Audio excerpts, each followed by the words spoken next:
오늘의 칼럼 이 시간에는 전 연합뉴스 부국장이었던 황두영 부국장의 칼럼을 소개해드리겠습니다.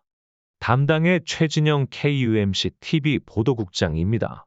제목은 바이든과 핵잠수함 도입 담판해야라는 제목입니다.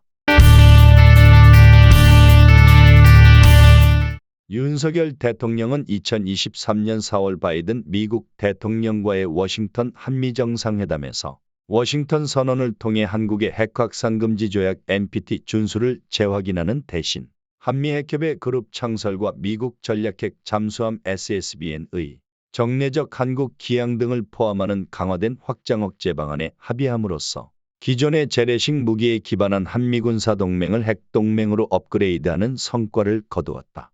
그러나 이들 방안이 궁극적으로 북한의 핵 위협으로부터 한국의 안보를 지킨다는 보장은 없으며 한국은 미국과의 추가 협상을 통해 NPT 체제를 벗어나지 않는 범위에서 자체적인 핵 잠재력을 확보해야 한다. 이를 위해 한미 원자력 협정 개정을 통해 사용 후 핵연료 플루토늄 재처리와 우라늄 농축 권한을 획득해서 일본 수준의 단기간에 핵무기를 제조할 수 있는 기술을 확보하고 호주의 경우와 같이 미국으로부터 핵잠수함을 받아내야 한다. 윤 대통령의 미래지향적인 한일 관계를 추구하는 결단으로 미국 외교 최대 난제 중 하나인 한일 관계에서의 매듭을 풀고 백악관 만찬장에서의 아메리칸 파이 열창과 23차례 기립박수를 받은 미 의회 연설 등 성공적인 국빈 방문 정상 외교 덕분에 윤 대통령과 바이든 대통령 간의 친분은 박정희, 존슨 이래 최고조에 이르렀다는 평가를 받고 있으며 이는 지난주 히로시마 지칠 정상회담장에서 바이든 대통령이 반대편에 멀리 떨어져 있는 윤 대통령에게 달려가 반갑게 끌어안고 얘기하는 모습을 연출함으로써 두 정상의 관계가 의례적인 국가 원수 사이를 넘어서는 친밀한 관계로 격상이 되었음을 보여준 바 있다. 윤 대통령은 바이든 대통령과 쌓은 신뢰를 바탕으로 박정희 대통령이 월남 파병을 매개로 한 존슨 대통령과의 돈독한 신뢰를 활용하여 막대한 경제 및 군사 지원을 미국으로부터 받아낸 것을 벤치마킹에서 바이든이 2021년 호주의 핵잠수함 8척을 주기로 한 약속을 대한민국에도 할 수 있도록 설득해야 한다. 내년 11월 미국 대선에서 트럼프든 누구든 다른 대통령이 취임하게 되면 핵잠수함을 받는 일이 더 어려워진다.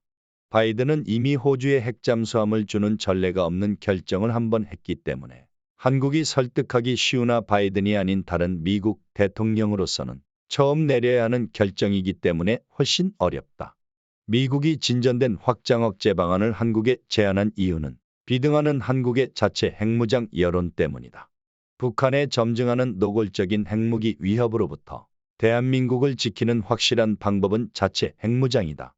그러나 현실적으로 핵확산 금지 조약이라는 장애물이 있으므로 NPT를 우회하는 방법이 핵잠수함이며 이는 2021년 9월 오커스 AUKUS 회담에서 미국이 보여준 호주에 대한 핵잠수함 8척 제공 약속이란 전례가 있다. 호주에 대한 핵잠수함 제공 발표 이후 기자들이 국제원자력기구 IAEA 사무총장에게 이는 NPT 위반이 아니냐는 질문을 하고 IAEA 사무총장은 핵무기가 아닌 핵추진 잠수함 이전이 NPT 위반이라는 규정은 없다고 답변한다. 핵추진 잠수함 배치 후 핵무기를 장착하지 않는다는 건 이해하기 힘든 일이지만 어쨌든 이론적으로는 가능한 일이며 그렇게 해서 일단 NPT 위반이라는 장애물을 넘어간다. 미국이 호주에 핵잠수함을 주는 이유는 중국 해군의 증가하는 남태평양 진출이며 이에 위협을 느낀 미국과 호주의 고육지책이다. 미국 혼자 힘으로 남태평양을 감당하기는 힘이 든다. 같은 논리로 우리나라가 핵잠수함을 가지면 서태평양에서 중국 해군의 위협을 효과적으로 견제할 수 있으며 현실적으로 중국의 대만 공격 시 북한군의 예상되는 움직임을 생각하면 미국이 북한과 중국을 동시에 상대하기에 힘든 부분이 있다. 따라서 우리가 핵잠수함으로 무장하면 대만 유사시에 북한을 억제할 수 있으며 대만 방어를 위한 미국의 군사행동에 주한미군의 투입 등 우리가 동참할 수 있는 여유가 생긴다.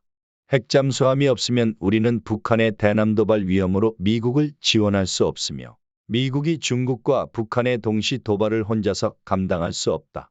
우크라이나 전황에 따라 러시아의 움직임도 변수가 되기 때문에 미국이 여유를 부릴 처지가 아니며 최대한 빨리 한국에 핵잠수함을 제공하여 한미 합동으로 북한과 중국을 견제해야 한다. 북한 핵무기와 미사일 위협이 최고조에 달한 지금이 미국을 설득해서 핵 추진 잠수함을 받아내기 좋은 타이밍이다. 미국으로선 북한과 중국에 대한 강력한 경고이며 견제구가 될 수 있다. 윤석열 정부가 핵잠수함 도입 발표를 하면 종북 정책으로 일관한 문재인의 민주당 정권과의 확실한 차별화가 되기 때문에 우파는 물론 많은 중도층의 강력한 지지를 확보함으로써 확실한 국정개혁의 동력을 확보할 수 있다. 최근에 점증하는 북한의 핵무기와 대륙간 탄도탄 ICBM 위협, 그리고 중국의 대만에 대한 공세로 인한 급변하는 동북아 정세는 윤 대통령의 전술핵 반입 반대라는 선거 공약을 철회하고 우리가 미국의 핵잠수함을 요구할 수 있는 근거가 된다. 한국의 핵잠수함 도입은 남북관계뿐 아니라 한중 한미 관계와 동북아 정세에서 한국의 입지를 공고히 할 것이며 구한말 이래 외세에 좌지우지되던 우리의 국운을 바로 세우고 자주국방의 기틀을 마련해서 실질적인 선진국 진입의 계기가 될 수 있다.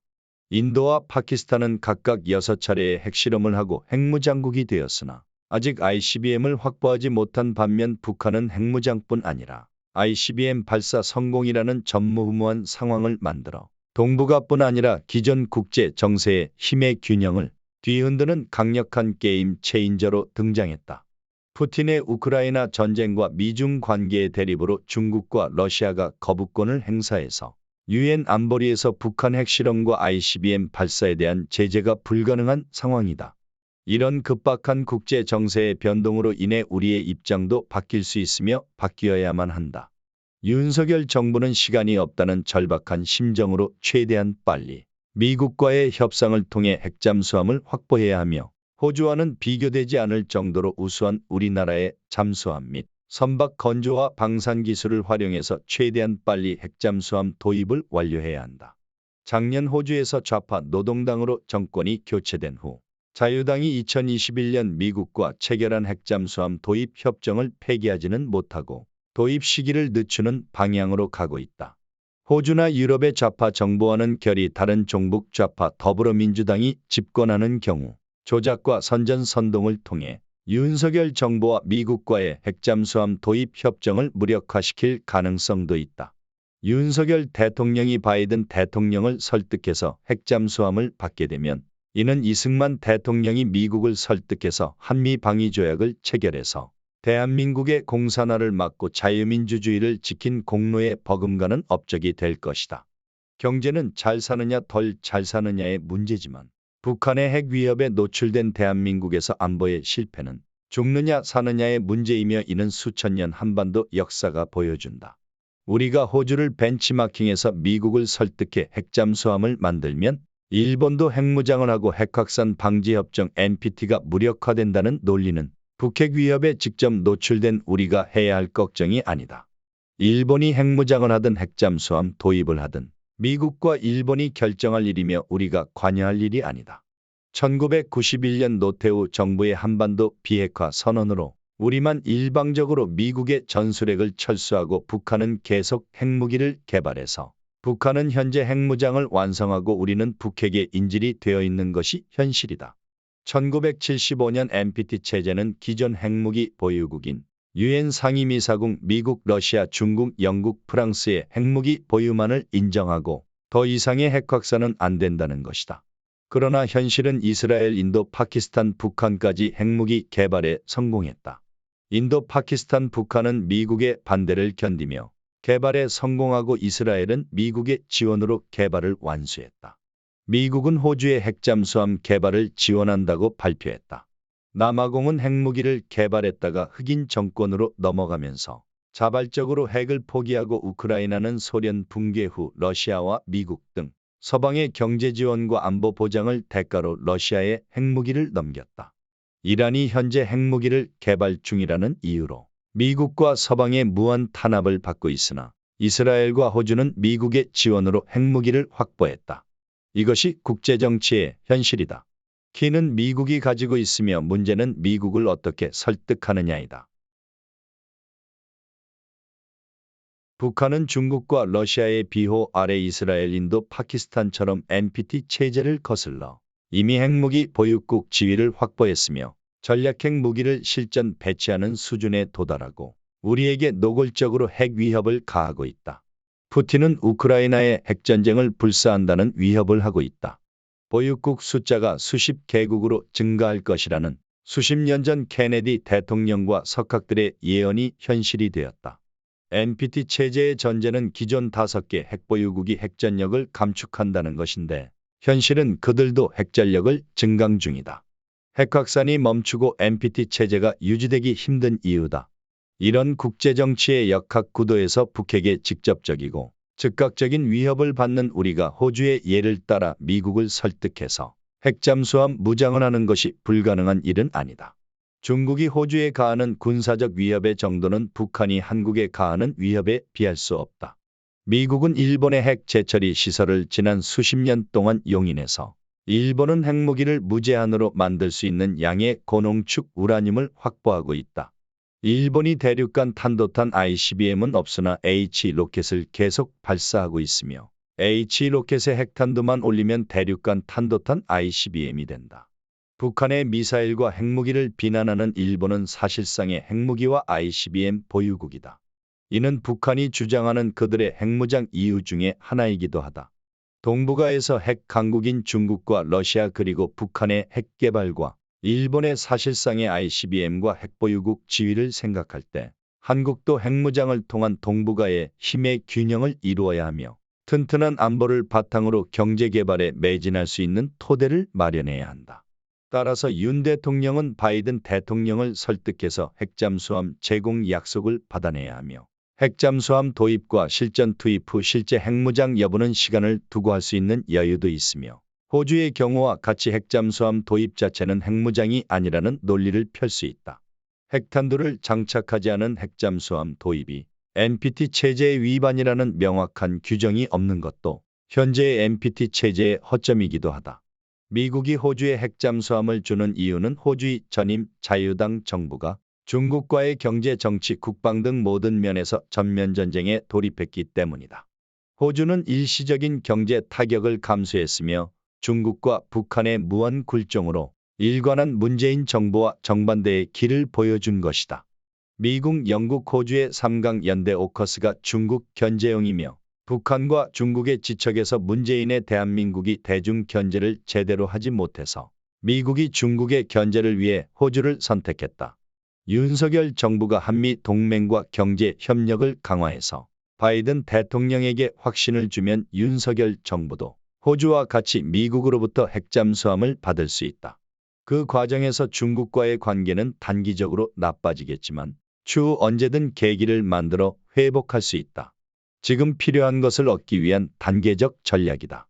인도의 핵무기 개발 과정에서 미국의 인도에 대한 경제와 군사 제재의 강도는 엄청난 수준이었지만 결국 인도는 모든 것을 이겨내고 핵무장국이 되었으며 현재 인도는 미국의 중국 견제를 위해 없어서는 안 될 미국의 핵심 동맹이다. 오히려 미국은 현재 군사용이 아닌 민수용 핵기술을 인도에 제공하는 실정이다. 이런 게 국제관계의 현실이다. 문재인 정부에서도 바이든에게 핵잠수함 기술 이전을 요청했는데 바이든이 거절했으며 호주에게는 핵잠수함 8척을 건조해 주기로 했다. 김정은과 시진핑의 하수인이 된 문재인의 대한민국에 미국이 핵잠수함을 줄 수는 없다.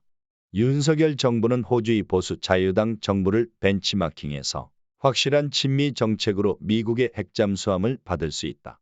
호주도 과거 친중이었던 좌파 노동당 정권에서는 대미 관계가 좋지 않았다. 윤석열 정부가 미국을 설득해서 핵무장을 하고 나면 중국과의 관계는 언제든 다시 회복할 수 있으며 오히려 핵무장한 한국은 중국과의 관계에서 더 당당한 위치를 점할 수 있다. 경제가 어려운 북한이 중국의 당당한 주요 이유 중 하나가 핵무장이다. 북한의 핵이 서울, 동경, 워싱턴뿐 아니라 베이징도 향할 수 있다는 얘기를 김정일이 실제로 한 적이 있으며 이를 중국도 알고 있다. 이상입니다. 이 칼럼에서 말해주듯이 우리가 북한의 핵 위협에 대처할 길을 잘 말해주고 있습니다. 국제 간의 압박을 벗어나며 우리가 자체 핵무기를 갖기 위한 방법 중에 하나인 것입니다. 윤 정부는 이 방법보다 더 절묘한 방법도 지금 강구하고 있을 줄 압니다. 그러나 연구만 강구하다가 좋은 시기를 놓쳐 한탄할 수밖에 없는 지경까지도 갈 수 있습니다. 먹고 사는 것보다 생명을 보존하는 것이 더 중요한 것입니다. 먹고 사는 것은 내일도 먹을 수 있으나 생명은 한번 잃으면 내일이 없습니다.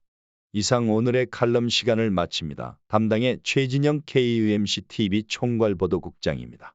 다음 시간까지 안녕히 계십시오. 감사합니다.